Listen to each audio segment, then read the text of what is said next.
Hai sayangku semua, salam jumpa bersama Neng Ica di channel cerita terupdate abad ini. Ikutin terus ya sayangku. Kali ini saya akan menceritakan tentang seorang wanita dengan kehidupan malamnya. Mari kita dengarkan. Jangan lupa pakai handset ya, biar lebih merasakan. Hai, namaku bukan Maya. Setidaknya bukan di tempat ini. Nama itu kupakai setiap malam saat lampu-lampu neon menyala dan musik berdentum seperti jantung yang dipaksa bekerja lebih cepat. Maya terdengar lebih ringan, lebih mudah dijual. Namaku yang asli terlalu berat untuk dibawa masuk ke ruang penuh asap rokok dan tawa palsu. Ayo Maya, meja 7 nungguin, kata Rani sambil membetulkan bulu mata palsunya di depan cermin. Aku mengangguk. Sepatu hak tindiku terasa sempit, tapi aku sudah berhenti mengeluh soal kaki sejak lama. Di tempat ini, yang boleh sakit cuma perasaan, itu pun diam-diam. Klub malam itu selalu sama, gelap, dingin, dan ramai oleh orang-orang yang tidak ingin pulang cepat. Aku belajar membaca wajah mereka. Lelaki yang kesepian, lelaki yang marah pada hidup, lelaki yang hanya ingin lupa. Aku berjalan ke meja 7. Duduk sini, kata seorang pria berjas abu-abu. Tangannya menunjuk kursi di sampingnya, seolah aku benda yang bisa dipindahkan sesuka hati. Aku tersenyum, senyum yang sudah kulatih bertahun-tahun. Halo, aku Maya. Padahal di dalam kepala, aku sedang menghitung berapa jam lagi sampai pagi. Jam 2 dini hari. Jam 2 dini hari adalah waktu paling jujur. Topeng mulai retak, tawa terdengar lebih berat. Pelukan terasa lebih lama, seolah orang-orang takut kalau mereka melepaskan, hidup akan menyergap lagi. Pria berjas abu-abu itu sudah mabuk. Kata-katanya mulai berantakan. Kamu cantik, katanya. Terlalu dekat. Napas alkoholnya menyentuh leherku. Terima kasih, jawabku otomatis. Peluk aku. Aku melirik jam di dinding. 2:10. Aku butuh uang malam ini. Besok ibu harus beli obat. Dan aku sudah berbohong bilang gajiku cair. Aku memeluknya. Di luar dugaan, pria itu menangis. Tangannya gemetar di punggungku. Bahuku basah. Untuk sesaat aku lupa cara bernapas. Aku tidak dibayar untuk ini. Untuk air mata, untuk kesedihan yang nyata. Istri saya pergi, katanya lirih. Dia bilang saya tidak pernah benar-benar ada. Aku diam. Aku tidak punya kalimat penghiburan. Aku juga tidak pernah benar-benar ada untuk siapapun. Pelukan itu lama. Terlalu lama. Ketika akhirnya dia melepasku, dia menyelipkan uang ke tanganku. Lebih banyak dari yang seharusnya. Terima kasih, katanya. Aku mengangguk. Bukan karena uangnya, tapi karena untuk pertama kalinya malam itu, aku merasa dilihat sebagai manusia. Saat aku berjalan ke ruang ganti, air mataku jatuh tanpa suara. Pelukan bisa dibayar, tapi air mata selalu keluar gratis. Ruang ganti berbau campuran parfum murah dan keringat yang tidak sempat disesali. Cermin panjang di dinding memantulkan perempuan-perempuan dengan wajah sama lelahnya. Kami cantik, dengan cara yang dipaksakan. Aku duduk di bangku kayu, membuka sepatu hak tinggiku. Kakiku memar. Kuku jariku nyaris hitam. Rani duduk di sebelahku, menyalakan rokok. Meja 7 berat ya? Tanyanya sambil menghembuskan asap. Aku mengangguk. Dia nangis. Rani mendengus pelan. Yang nangis selalu paling capek. Mereka pikir kita gratis buat semua hal. Aku tersenyum pahit. Kita memang gratis buat air mata. Rani menatapku sebentar, lalu memalingkan wajah. Di tempat ini, terlalu lama menatap bisa berbahaya. Bisa bikin kita ingat bahwa kita masih manusia. Aku membuka tas kecilku, menghitung uang. Tangan kiriku bergetar. 2 juta. Untuk 3 jam. Untuk senyum. Untuk pelukan. Untuk diam. Harga sebuah sentuhan selalu bisa dihitung. Harga kehilangan diri sendiri, itu yang tidak pernah ada di daftar. Lu pernah mikir mau keluar dari sini? Tanya Rani tiba-tiba. Pertanyaan itu menggantung di udara. Berat. Aku mengangkat bahu. Setiap malam. Terus? Setiap pagi, aku lupa caranya. Rani tertawa kecil, tapi matanya tidak ikut tertawa. Kita semua gitu. Setelah itu, aku tidak langsung menelpon Arman. Karena di hidupku, segala sesuatu yang terasa baik selalu datang dengan harga yang tidak sanggup kubayar. Jadi, aku membiarkan kartu nama itu terselip di dompet, di antara uang-uang yang cepat habis dan foto ibu yang warnanya mulai pudar. Beberapa malam berlalu, meja-meja datang dan pergi. Sentuhan-sentuhan yang tidak meninggalkan bekas, kecuali rasa kosong yang semakin akrab. Sampai suatu malam, aku melihatnya lagi. Arman duduk di sudut klub, sendirian, tanpa jas. Kemeja birunya digulung sampai siku. Wajahnya sama lelahnya, tapi ada sesuatu yang berbeda. Seolah dia tidak sedang melarikan diri, hanya menunggu.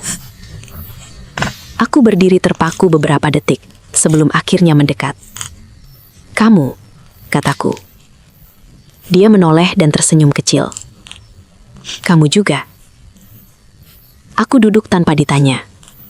Untuk pertama kalinya, aku lupa bertanya soal minum. "Kamu tidak telepon," katanya pelan. Aku tidak pandai menghubungi hal-hal yang rumit. Dia tertawa singkat, tidak mengejek, mengerti. "Kamu kerja di sini setiap malam?" tanyanya. Aku mengangguk. "Hampir." "Capek?" Aku ingin bilang iya. Aku ingin bilang aku ingin tidur panjang tanpa mimpi. Tapi aku hanya menjawab, "Sudah biasa." Arman menatap lantai, lalu kembali ke wajahku. "Kamu tidak terlihat biasa." Kalimat itu membuat dadaku sesak, terlalu dekat dengan kebenaran. Kami tidak menyentuh satu sama lain malam itu. Kami hanya bicara tentang hal-hal kecil, tentang hujan yang selalu datang di waktu yang salah, tentang makanan yang mengingatkan pada rumah, tentang betapa melelahkannya berpura-pura baik-baik saja. "Aku baru cerai," katanya akhirnya. Aku tidak terkejut. Wajahnya menyimpan sisa-sisa kehilangan. Dia bilang aku lebih mencintai pekerjaan. Lanjutnya, "Mungkin dia benar. Apa kamu menyesal?" tanyaku. Dia mengangguk pelan. Terlambat. Aku paham perasaan itu lebih dari yang bisa ku jelaskan. Saat jam hampir 4, Arman berdiri. "Aku tidak mau membayar kamu malam ini," katanya jujur. "Aku cuma ingin kamu tahu. Aku senang ngobrol dengan kamu." Di tempat ini, kalimat itu terdengar seperti pengakuan dosa. Aku tersenyum kaku. Kalau tidak dibayar, aku bisa kena marah. Dia mengeluarkan uang dan meletakkannya di meja, tanpa menyentuhku. "Anggap ini untuk waktumu, bukan tubuhmu." Aku memandang uang itu, lalu wajahnya. Untuk pertama kalinya, aku merasa mahal dengan cara yang benar. Sebelum pergi, Arman berhenti sejenak. "Kamu punya mimpi?" tanyanya. Pertanyaan itu lebih kejam dari sentuhan manapun. Aku menghela nafas. Aku ingin pulang. Dia menatapku lama, seolah ingin mengingat wajahku. "Kalau suatu hari kamu mau pergi dari tempat ini, aku ingin jadi orang yang kamu telepon." Dia pergi sebelum aku sempat menjawab. Aku duduk sendiri, menatap gelas yang belum tersentuh. Dadaku hangat, tapi juga takut. Karena aku tahu, lelaki dengan wajah lelah itu bukan bahaya terbesar. Harapanlah yang selalu membunuh pelan-pelan. Saat di rumah, ibu tidak pernah bertanya aku bekerja di mana. Setiap kali aku pulang ke rumah kontrakan kecil di pinggir kota, dia hanya menoleh sebentar dari ranjangnya, lalu tersenyum lemah. Senyum yang selalu membuat dadaku terasa diremas. "Kamu sudah makan?" Itu selalu pertanyaan pertamanya. Aku mengangguk, meski seringkali bohong.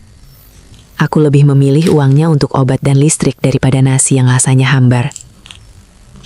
Ibu terbaring sejak 3 tahun lalu. Stroke ringan, kata dokter. Ringan bagi mereka yang punya uang. berat bagi kami yang hidup dari napas ke napas. Aku duduk di sampingnya, mengelap keringat di pelipisnya. "Kamu capek?" katanya tiba-tiba. Aku tersenyum. "Enggak, Bu." Dia menatapku lama. Tatapan ibu selalu berbeda, seolah dia bisa melihat lapisan-lapisan yang orang lain tidak sanggup menembus. "Kalau capek, pulang aja," katanya pelan. "Rumah itu bukan tempat untuk kuat, tapi untuk jujur." Aku menunduk. Tanganku mencengkram ujung sprei. Aku ingin bilang, "Bu, aku kuat karena tidak punya pilihan. Bu, kejujuranku terlalu mahal." Tapi aku tidak berkata apa-apa. Malam itu aku tidur di lantai, beralas tikar. Langit-langit bocor menetes pelan, seperti jam yang rusak. Setiap tetes terdengar jelas dalam kepalaku.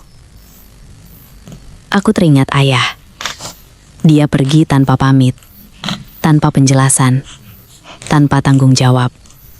Satu-satunya warisan yang ditinggalkannya adalah hutang, dan kebiasaan ibu untuk tidak pernah bertanya terlalu jauh. Sejak saat itu, ibu belajar bertahan dengan diam. Dan aku belajar menggantikannya. Keesokan sore, ponselku berdetar. Arman. Aku menatap layar lama sebelum mengangkatnya. "Halo?" Suaraku terdengar asing di telingaku sendiri. "Kamu tidak harus jawab," katanya cepat. "Aku cuma ingin tahu, kamu baik-baik saja?" Pertanyaan sederhana, tapi aku terdiam. "Tidak," jawabku akhirnya. Jujur, meski gemetar. Tapi aku hidup. Di seberang sana dia menghela napas. "Aku senang kamu jujur." Kami berbicara singkat. Tidak ada janji. Tidak ada rayuan. Hanya dua orang yang mengakui bahwa hidup mereka sedang berantakan dengan cara masing-masing. Sebelum menutup telepon, dia berkata, "Aku tidak tahu apa yang bisa kulakukan, tapi aku ingin ada." Aku mematikan ponsel dan menatap ibu yang sudah tertidur. Untuk pertama kalinya, aku takut. Takut kalau suatu hari ibu akan bertanya. Takut kalau suatu hari aku harus memilih. Bertahan atau pulang. Sebenarnya, kota ini tidak pernah benar-benar jahat. Ia hanya tidak peduli. Setiap malam aku menyusuri jalanan yang sama. Lampu jalan redup, pedagang yang mulai berkemas, dan orang-orang yang pulang dengan wajah kosong. Kota ini menelanku sedikit demi sedikit, tanpa suara, tanpa bekas gigitan. Di klub, suasana berubah. Manajer mulai sering memanggilku. "Maya, tamu VIP minta kamu." Nada suaranya bukan permintaan. Aku tahu artinya. Meja-meja yang lebih mahal, jam yang lebih panjang, batas yang makin kabur. "Kalau kamu nolak terus, ada yang lain siap gantiin," katanya suatu malam sambil merapikan jasnya. Aku mengangguk. Di tempat ini, anggukan adalah bahasa bertahan hidup. Rani makin sering diam. Senyumnya memudar. "Kamu kelihatan beda," katanya di ruang ganti. "Beda gimana?" "Kayak masih pengen selamat." Aku tidak tahu harus tertawa atau marah. "Jangan jatuh cinta di tempat ini," lanjutnya. "Kota ini gak suka orang yang punya harapan." Aku tahu dia bicara soal Harman. Aku belum pernah keluar dengannya di luar klub. Belum, tapi namanya sudah terlalu sering tinggal di kepalaku. Di suatu malam, aku akhirnya menerima ajakan Arman. Bukan ke klub, bukan ke hotel. Warung makan kecil, kursi plastik, teh manis hangat. "Kamu kelihatan lebih capek," katanya. Aku tersenyum tipis. Ini versi ringan. Dia menatapku lama. "Kamu tidak harus menjelaskan apapun." Kalimat itu hampir membuatku menangis. "Aku kerja malam," kataku akhirnya. "Dan siang aku merawat ibu." Dia mengangguk. Tidak kaget. Tidak bertanya lebih jauh. Aku bisa bantu, katanya pelan. Aku menggeleng cepat. Aku tidak butuh diselamatkan. Aku tahu. Jawabnya, aku cuma tidak ingin kamu tenggelam sendirian. Saat aku pulang malam itu, ponselku bergetar lagi. Nomor tidak dikenal. Kalau kamu mau tetap dapat meja bagus. Suara di seberang dingin. Berhenti ketemu klien di luar. Ancaman itu halus, tapi jelas. Aku duduk di tepi tempat tidur, menatap ibu yang terbatuk pelan dalam tidurnya. Kota ini mulai menutup pilihan-pilihanku. Pelan, rapi, tanpa ampun. Dan aku sadar, aku tidak sedang berjalan keluar dari kegelapan. Aku sedang berdiri di persimpangan yang salah satu jalannya selalu berakhir sama. Malam itu aku datang dengan perasaan yang sudah retak. Musik terasa lebih keras dari biasanya. Lampu-lampu lebih silau. Semua orang seperti bergerak terlalu dekat, terlalu cepat. Aku tahu sejak awal, malam ini bukan malam yang bisa kulewati dengan senyum latihan. Manajer memanggilku sebelum aku sempat duduk. Ruang VIP, sekarang. Nada suaranya tidak memberi ruang tawar-menawar. Di lorong sempit menuju ruang itu, aku menarik napas panjang. Aku bilang pada diri sendiri seperti biasa. Ini cuma beberapa jam. Ini akan lewat. Kamu kuat. Kebohongan kecil yang menyelamatkanku berkali-kali. Sampai malam ini. Pria di dalam ruangan itu tidak mabuk. Itu yang paling menakutkan. Dia menatapku dari ujung kepala sampai kaki, seperti menilai barang. Senyumnya tipis, dingin. Duduk, katanya. Aku duduk. Nama? Maya. Dia mengangguk, seolah tidak peduli. Kamu tahu kenapa kamu dipanggil? Aku diam. Tamu sebelumnya mengeluh. Katanya kamu terlalu banyak bicara. Dia mendekat. Aku tidak suka bicara. Tanganku mengepal di pangkuan. Aku bisa pergi. Aku tahu itu. Tapi aku juga tahu konsekuensinya. Dipotong jadwal. Dipinggirkan. Mungkin dikeluarkan. Ibu tidak bisa menunggu keadilan. Aku bisa diam, kataku. Dia tersenyum. Bagus. Waktu berjalan lambat, seperti disiksa. Setiap sentuhan terasa bukan milikku. Aku memisahkan diriku dari tubuhku. Cara lama yang dulu kupelajari dengan cepat. Aku menatap dinding, menghitung retakan, mengingat wajah ibu. Ketika semuanya selesai, aku ke kamar mandi dan muntah. Tanganku gemetar saat membasuh wajah. Pantulan di cermin tampak asing. Mata kosong, bibir pucat. Aku tidak menangis. Tangisku sudah terlalu lelah. Rani menemukanku duduk di lantai ruang ganti. "Kamu kenapa?" Suaranya panik. Aku ingin bilang aku baik-baik saja, tapi mulutku menolak bohong. "Aku capek, Ran," bisikku. "Aku capek banget." Dia memelukku, erat, lama. Tidak dibayar. "Kita nggak akan lama di sini," katanya. Lebih ke dirinya sendiri. "Kita pasti keluar."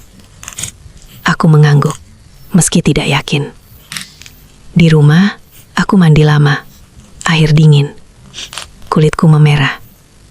Aku menggosok terlalu keras, seolah bisa menghapus sesuatu yang menempel lebih dalam dari kulit. Ponselku berbunyi.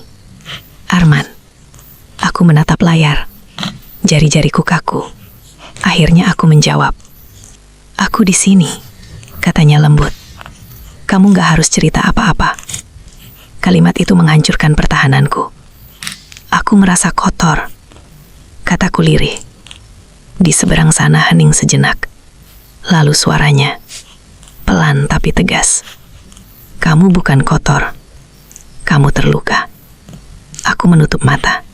Air mataku akhirnya jatuh. Gratis. Tidak ada yang meminta. Tidak ada yang membayar. Untuk pertama kalinya, aku tidak sendirian saat runtuh. Saat pagi di ruang ganti itu terasa lebih sunyi dari biasanya. Musik belum dinyalakan. Tidak ada tawa palsu. Hanya suara kipas angin tua yang berdecit pelan. Rani duduk di depan cermin tanpa make up. Wajah aslinya terlihat lebih muda dan lebih sedih. Kamu tahu, katanya tanpa menoleh, aku punya anak. Aku terdiam. Selama ini aku tidak pernah bertanya. Di tempat ini, bertanya sering berarti membuka luka. Perempuan, umur 6, lanjutnya. Tinggal sama ibuku di kampung. Aku menelan ludah. Kok aku baru tahu? Rani tersenyum tipis. Karena aku gak mau kamu lihat aku sebagai ibu yang gagal. Aku memegang tangannya. Kamu bukan gagal, kamu bertahan. Dia menatapku. Matanya merah, tapi tajam. Kita bertahan sampai kapan, Mai? Nama samaran itu terasa berat di bibirnya. Siang itu, manajer memanggil kami berdua. Mulai minggu depan, jam kalian ditambah, katanya. Dan gak ada lagi klien pilih-pilih. Ikuti aturan atau keluar. Rani berdiri, tangannya gemetar, tapi suaranya stabil. Kalau kami nolak? Manajer tersenyum dingin. Banyak yang antre. Keluar dari ruangan itu, Rani tertawa. Tawa yang nyaris putus. Aku mau berhenti, katanya tiba-tiba. Aku berhenti melangkah. Ran? Aku gak mau anakku kenal aku lewat foto orang lain, katanya cepat. Aku takut suatu hari dia tanya, dan aku gak punya jawaban. Aku ingin memeluknya, tapi kakiku terasa berat. Kalau kamu? Tanyanya. Aku terdiam lama. Aku memikirkan ibu, obat-obatnya, nafasnya yang pendek-pendek. Aku memikirkan Arman yang menunggu tanpa menuntut. Aku memikirkan diriku sendiri yang makin sering tidak bisa menatap cermin. Aku belum bisa, jawabku jujur. Tapi aku mau. Rani mengangguk. Itu sudah cukup buat mulai. Malam terakhir kami bekerja bersama terasa aneh, seperti perpisahan yang belum diucapkan. Kami duduk berdampingan, tidak bicara banyak. Sebelum pulang, Rani memelukku erat. Kalau suatu hari kamu keluar, bisiknya, jangan balik. Aku tertawa kecil, pahit. Kamu juga. Di rumah, aku membuka dompet. Kartu nama Arman masih ada. Sudutnya mulai terlipat. Untuk pertama kalinya, aku tidak melihatnya sebagai bahaya, tapi sebagai pintu. Di malam itu, hujan turun tanpa aba-aba. Jalanan licin, lampu kota berpendar buram, seperti mata yang hampir menangis. Aku berangkat kerja dengan perasaan tidak enak yang menempel sejak sore. Perasaan yang biasanya benar. Rani tidak datang. Pesan terakhirnya singkat. Doain aku berani. Aku simpan ponsel di saku, mencoba fokus. Tapi klub terasa berbeda. Lebih tegang, lebih dingin. Belum 1 jam aku duduk, manajer mendekat. Kamu dipanggil, katanya. VIP, yang kemarin. Dadaku langsung sesak. Aku nggak bisa, kataku pelan. Alisnya terangkat. Kamu mau ikut Rani? Nama itu diucapkan seperti ancaman. Aku berdiri. Kakiku gemetar, tapi suaraku keluar lebih tegas dari yang kuduga. Aku nggak mau. Detik itu juga, wajahnya berubah. Kamu pikir ada banyak pilihan di luar sana, katanya rendah. Kamu pikir ada yang mau perempuan kayak kamu. Kalimat itu menghantam tepat di tempat yang paling rapuh. Aku menelan ludah. Aku tetap gak mau. Untuk pertama kalinya, aku tidak duduk. Aku berbalik. Saat itu, aku tidak tahu bagaimana aku bisa sampai di luar. Hujan mengguyur wajahku. Dingin, menyakitkan, tapi nyata. Aku berjalan tanpa arah sampai kakiku lelah. Ponselku bergetar. Arman. Aku menjawab sambil terisak. Aku keluar, kataku terputus-putus. Aku gak tahu harus kemana. Aku jemput, katanya tanpa ragu. Tetap di tempat kamu sekarang. Mobilnya berhenti di pinggir jalan. Aku masuk dengan tubuh basah dan gemetar. Dia tidak bertanya apa-apa. Hanya menyodorkan jaket dan menyalakan pemanas. Aku menangis di kursi penumpang, seperti anak kecil yang tersesat. Aku takut, kataku. Aku gak punya apa-apa selain ini. Arman menatap jalan, lalu berkata pelan tapi pasti. Kamu punya dirimu, Dan itu cukup untuk mulai. Kami berhenti di depan rumah kontrakanku. Aku menatap pintu itu lama. Aku mungkin akan miskin, kataku lirih. Sebentar, jawabnya. Tapi kamu akan hidup. Aku tersenyum di balik air mata. Malam itu aku tidak kembali ke klub dan kota untuk pertama kalinya. Kehilangan satu perempuan yang selama ini ditelannya pelan-pelan. Keesokan harinya, dunia terasa asing. Bukan karena hujan atau panas, tapi karena aku harus menghadapi diriku sendiri tanpa perisai senyum yang dijual setiap malam. Arman menungguku di warung kecil yang sama dengan pertama kali kami ngobrol. Teh manis hangat, kopi pahit, dan kursi plastik. Benda-benda sederhana yang tiba-tiba terasa mewah. "Kamu yakin ini yang kamu mau?" tanyanya lembut. Aku mengangguk, meski hatiku masih bergetar. Aku nggak punya pilihan lain, jawabku jujur. Tapi sekarang, aku mau coba. Dia tersenyum, tapi matanya tetap serius. Arman, aku mulai. Aku nggak tahu harus gimana kalau nanti aku salah langkah lagi. Dia menatap gelas teh di tanganku, lalu kembali ke mataku. Kamu nggak salah. Kamu baru belajar. Dan itu bukan soal cinta. Ini soal hidupmu. Aku menunduk, menyadari. Selama ini aku terlalu mencari Arman sebagai pelarian, bukan seseorang yang bisa berjalan bersamaku. Cinta memang datang salah alamat ketika hati masih penuh luka lama. Kalau aku salah lagi? Aku bertanya. Suara hampir patah. Kamu nggak sendiri lagi, jawabnya. Kamu belajar pelan, tapi pasti. Hari-hari berikutnya terasa berat tapi nyata. Aku mengurus ibu, aku mengatur obat-obatan, aku menata ulang hidup yang sempat tercecer di jalanan. Setiap sen yang aku kumpulkan dari kerja sebelumnya, aku sisihkan untuk kebutuhan ibu, bukan untuk klien yang membayar senyuman palsu. Arman sesekali menemuiku, tidak untuk memaksa, hanya untuk menemaniku. Aku mulai memahami bahwa cinta sejati tidak menuntut, tidak menekan, tapi memberi ruang untuk bertumbuh. Namun kota ini tidak mudah melupakan. Suatu siang, manajer lama menelepon. Suaranya dingin, hampir menertawakan. Kamu pikir bisa kabur begitu saja? Ada hutang dan janji yang belum lunas. Aku menarik napas panjang. Kali ini aku tidak panik.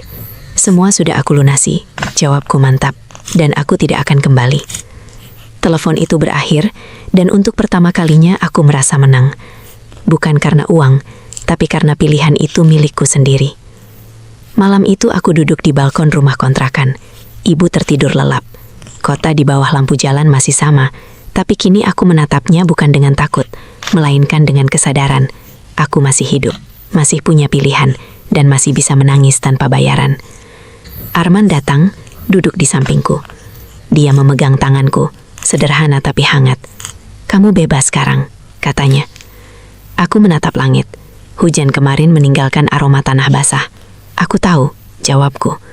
Dan untuk pertama kalinya, aku merasa rumah itu bukan cuma di kontrakan atau di jalan, tapi di sini, aku menepuk dadaku. Di sini aku mulai punya hidupku sendiri. Kami diam, tidak perlu kata-kata lain. Tidak ada janji manis, tidak ada pelukan yang harus dibayar. Hanya dua orang yang belajar bahwa air mata bisa gratis dan pelukan bisa datang dari orang yang tepat. Malam itu, untuk pertama kalinya, aku tidur tanpa ketakutan. Dan kota itu akhirnya melepaskanku. Kehidupan baru ini tidaklah selalu mudah. Meski aku keluar dari klub, bekas luka malam-malam panjang masih menempel. Tubuh mungkin bebas, tapi pikiranku kadang terasa dipukuli oleh bayangan masa lalu. Aku sering menangis diam-diam saat mengurus ibu, atau menatap cermin dengan pertanyaan, apa aku masih cukup kuat? Arman selalu ada, tapi dia tidak bisa menghapus semua rasa sakit. Dia hanya menahan tanganku, memberi ruang untuk bernafas. Rani menelepon sesekali, memberi kabar bahwa dia juga mulai membangun hidup. Kadang kita jatuh lagi, Mei. Tapi jatuhnya kita sekarang berbeda. Kita tahu ada jalan keluar, katanya. Aku tersenyum pahit. Jalan itu masih panjang, tapi setidaknya aku tidak sendirian. Aku merasakan rindu rumah bukan tentang tempat, tapi tentang ibu. Aku ingin pulang dari semua kepalsuan, dari semua ketakutan. Ingin pulang dengan tubuh utuh, hati utuh, dan kepala tegak. Aku mulai bekerja di toko kecil, bukan sebagai penari atau pelayan di klub. Penghasilan tidak banyak, tapi cukup untuk bertahan. Malam pertama pulang dari kerja, aku duduk di ruang tamu, menatap ibu yang sedang membaca koran. Dia tersenyum dan berkata, "Kamu capek ya?" Aku mengangguk, lalu memeluknya erat. Untuk pertama kalinya, pulang bukan tentang bersembunyi, tapi tentang menemukan rumah yang sebenarnya. Di waktu malam, aku berdoa di kamar kecil, menyalakan lilin di dekat jendela. Doa bukan hanya untuk keselamatan, tapi juga untuk keberanian. Keberanian meninggalkan masa lalu, keberanian menghadapi ketakutan, keberanian menjadi diriku sendiri. Aku menulis semua ketakutan di secari kertas, lalu membakarnya. Asapnya menari di udara. Aku tersenyum sendiri. Setiap kepulan asap seolah membawa pergi sedikit luka. Arman mengetuk pintu. Dia tidak masuk, hanya berdiri di ambang. "Pelan-pelan saja," katanya. "Tidak perlu terburu-buru jadi sempurna." Aku menatapnya dan berkata lirih, "Aku siap belajar hidup lagi." Terkadang aku masih merasa seperti Maya, nama samaran yang dipakai untuk bertahan. Tapi kini aku belajar bahwa identitasku lebih dari pekerjaan malamku. Nama itu tidak lagi menempel pada tubuhku. Aku belajar memanggil diri sendiri dengan hormat. Aku perempuan, aku hidup, aku punya hak untuk bahagia. Setiap pagi aku berdiri di depan cermin dan berkata, "Aku cukup." Dan perlahan kata itu mulai masuk ke dalam darahku, bukan sekadar kata kosong. Di suatu sore Rani datang, membawa anaknya. "Kamu lihat, Mai?" katanya. "Ini alasan aku bertahan. Ini alasan kamu juga bisa." Kami duduk di balkon. Anaknya bermain dengan mainan sederhana, tertawa polos. Aku memeluk Rani erat. Bukan pelukan yang dibayar, tapi pelukan yang dipilih. "Ini terakhir kali aku takut," bisiku. Rani tersenyum. "Itu sudah cukup." Kami tertawa. Untuk pertama kalinya, tawa itu tidak menipu, tidak menyembunyikan luka. Saat malam, aku menangis lagi, tapi berbeda. Air mataku bukan karena dipaksa atau dijual, tapi karena lega. Karena aku bisa merasakan hidupku sendiri. Karena aku bisa menangis tanpa harga. Arman duduk di sampingku, diam. Tidak ada kata, tidak ada janjian. Hanya keberadaan yang membuat sakit menjadi lebih ringan. Pagi itu, matahari menembus jendela tipis. Aku berdiri di dapur, menyiapkan sarapan untuk ibu. Dengan rasa yang aneh tapi menyenangkan. Damai. Kota di luar jendela masih bising. Masih penuh orang-orang yang sibuk dengan hidup mereka. Tapi aku berbeda. Aku melihat dunia dengan mata yang sama sekali baru. Mata yang tahu arti kebebasan, keberanian, dan pilihan. Arman menepuk bahuku. "Kamu siap untuk hari ini," katanya.